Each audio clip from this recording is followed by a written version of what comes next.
Hello students. Today we're going to talk about Singapore Math 1A, exercises 1 and 2. To do that, we'll use the textbook, pages 6 through 11, and I welcome you to Primary Math 1. I'm excited to work with you and to help you see what I see about math, and that is that math is fascinating. I don't think you'll have a lot of difficulty with this year in math.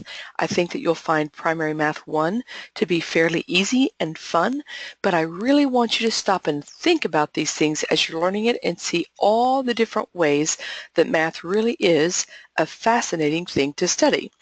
Now you'll find out really fast that I have all my life thought that math was fascinating, but I have never really figured out how to draw and be fascinated by how easy it is to draw. So as I turn the page, you'll see that I am not so good at drawing. This is my interpretation of birds. You'll notice on page 9 in your textbook that there are birds in a picture at the top of the page. Those birds look all happy and playing on the ground. My birds are all flying in the air. Can you tell that those are birds? That's about the best bird that I can draw. But when we think about numbers, today we're going to work on learning a couple of things.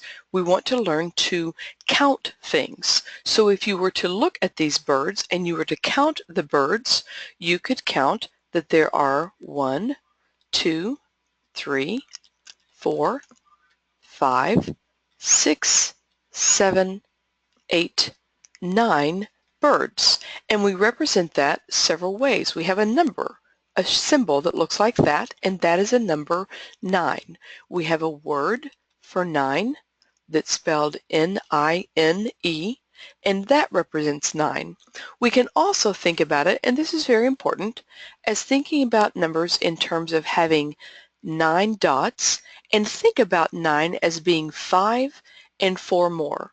So if I have 5 dots and 4 more dots, that's 9. If we just say we're going to make the dots in groups of 5, and then we start to the next group. So we have 5 dots here, and then we stop and go to the next column, and 4 more dots, and that makes 9 dots. So 9 birds, the number 9, the word 9, and 9 dots broken up into a group of 5 and a group of 4. That's pretty simple. We're just learning to recognize things today so that you know that all of these things go together. Another interesting thing about math is this. When you are reading a page, you always start on the left side of the page and you read left to right. And so this sentence says, I am glad to, then you go back to the left side of the line, help you see that, go back to the left side of the line, math is fascinating. And that's the only way we can read those words. If you decided, today I'm going to go down, and you said, I help math am you is glad see fascinating to that, it doesn't make any sense at all. But when you're working on math, you have a lot of different ways to do something.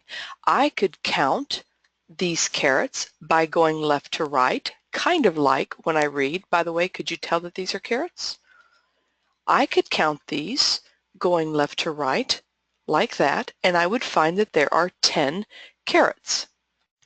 But I could also count carrots by going down.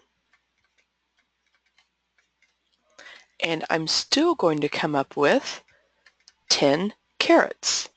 It doesn't matter what order we count things in, as long as we count all of them, we get the same answer. So it's an interesting thing to notice that math and reading are different in that respect because math can go in any order you want to go. So today, for your assignment, all you're going to do is recognize the words and the names like we did on this page, and we're going to recognize that you can count things. There's a symbol that represents that number. There's a word that represents that number. We can think about it in dots. We can practice counting, and I would suggest not just in the exercises, but when you're walking upstairs, or when you're looking in a room, or when you're doing something else, when you're sitting down for a snack. Count things. How many things do you have? Always be thinking about the numbers and the way it connects to things, and how many Cheetos you have with your lunch, or how many steps it takes to get from the back door to your car, or whatever it is. It's always good to just count and think about numbers. That's all we're going to do today. I'll see you soon for the next exercises.